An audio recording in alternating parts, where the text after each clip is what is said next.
except yourself.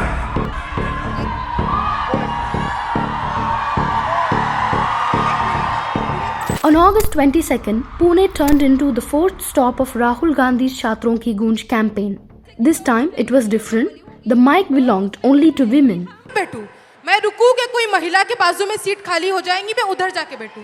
Leader of opposition Rahul Gandhi told a packed AISSMS college ground that women don't belong to fathers, husbands or sons. They belong to themselves. The evening's theme summed up the pitch in two words, Pinjra Toda, meaning break the cage. You belong to nobody. You do not belong to anybody except yourself. You have a relationship with your father. You have a relationship with your brother. You have a relationship with your husband. You have a relationship with your son. But you do not belong to them. You belong to yourself. He went further, reading aloud a passage from the Manusmriti that prescribed male control over a woman at every stage of her life. He called it shameful. And I'd like to quote over here the Manusmriti, which says clearly, in childhood, a female must be subject to her father.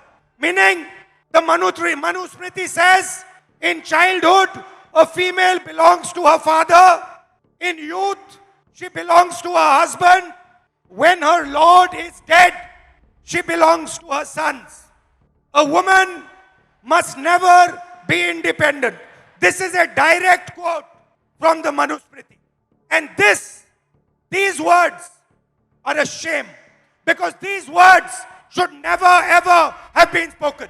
His pitch was 70 crore women are India's biggest asset, not daughters, wives, mothers by definition, but individuals with their own dreams. He backed the rhetoric with numbers. Women aged 15 to 29 spent roughly 5.5 hours a day on unpaid domestic work, against half an hour for men. Women, he said, own just 8% of property nationally. The format itself was the message. Earlier editions of this campaign drew mostly male crowds.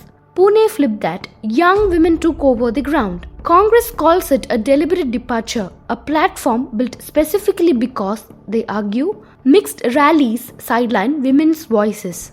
BJP, however, isn't buying the framing. Maharashtra BJP's Keshav Upadhyay dismissed the whole event as a political comedy show, accusing Congress of turning a student meet into political theatre and alleging students were bussed in. Not only that, Maharashtra Chief Minister Devendra Fadnavis countered Rahul Gandhi's remarks by calling the Women's Reservation Bill the real revolutionary step for women's empowerment. The Congress had opposed the legislation and voted against it, he claimed.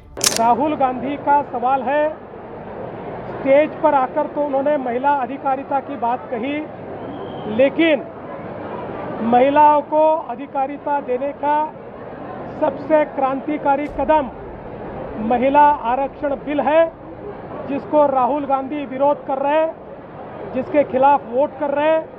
The counter went further still. Newly appointed as National General Secretary, Smriti Irani didn't engage with the Manusmriti charge directly. She pivoted to the parliament. क्योंकि Congress party के एक अहम नेता ने महिलाओं और महिलाओं के नेतृत्व के समर्थन की बात की है, मैं उनसे कहना चाहती हूं विनम्रता पूर्वक, कृपया प्रधानमंत्री जी की इस मुहिम को कि देश की महिलाओं को संसद में नेतृत्व करने के लिए 33% आरक्षण का बिल त्वरित रूप से लागू हो, इस प्रयास में प्रधानमंत्री जी का सहयोग करें. Political analysts read this differently. Rahul, they say, is in pitching policy at Pune. He's listening first, not promising.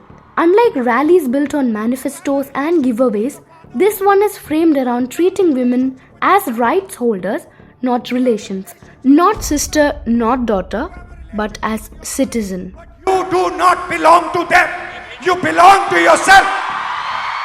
If you are going to talk about progressive values and women rights, women freedoms, by putting women center stage and then going on to say that it is their wishes, their wants that we are going to champion, not just in a symbolic manner by saying that, oh, you're my brother, you're my sister, you're my mother, you're my daughter, but because you are an individual holding rights and freedoms by virtue of being a human being or a woman. So I think that this particular alternative is it's not just enshrined in the constitution, but you're finally championing this in the manner that it should have been championed. The comparison analysts draw is blunt. BJP's flagship schemes like Ladli Behna, Beti Bachao, Beti Padhao, direct cash transfers cast women as recipients of top-down protection, something done for them because of who they are related to. Rahul's pitch, they argue, tries to flip that. Women as individuals holding constitutional rights independent of any man. BJP has for a very long time given women schemes that give direct cash transfers because that redresses a problem that is already existing in society, patriarchy. But the BJP schemes do not address the fundamental root cause of the problem, which is patriarchy. This is what Rahul Gandhi is trying to tackle.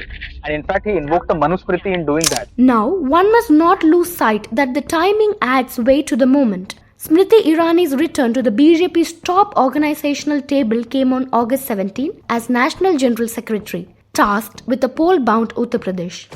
This was 5 days before Rahul's Pune rally. Both parties have run women-focused politics before. BJP with Ladli Behna, Beti Bachao, Beti Padhao, and Draupadi Murmu's presidency. But Congress is now leaning into a language shift, addressing women not through relation but as individuals. What's changed isn't that either side is new to this, it's that both are now visibly repositioning around the same block in the same week. The vote is something that I would have to think about this, and we'll have to see. Only time will tell whether this will translate into tangible votes. But I think what he's doing is trying to recapture the nation's soul, trying to reshape it and sort of heal the nation's soul. BJP's bet is delivery, quotas, cash, precedent already in place. Congress's bet is recognition, giving women agency, a slower, more ideological pitch aimed at how a generation thinks, not what it receives immediately. Which one moves by 2029 is a question neither party nor the voters watching them can answer yet. What's certain is this: women's outreach just stopped being a side plank for either side. It's now the terrain both are choosing to fight on.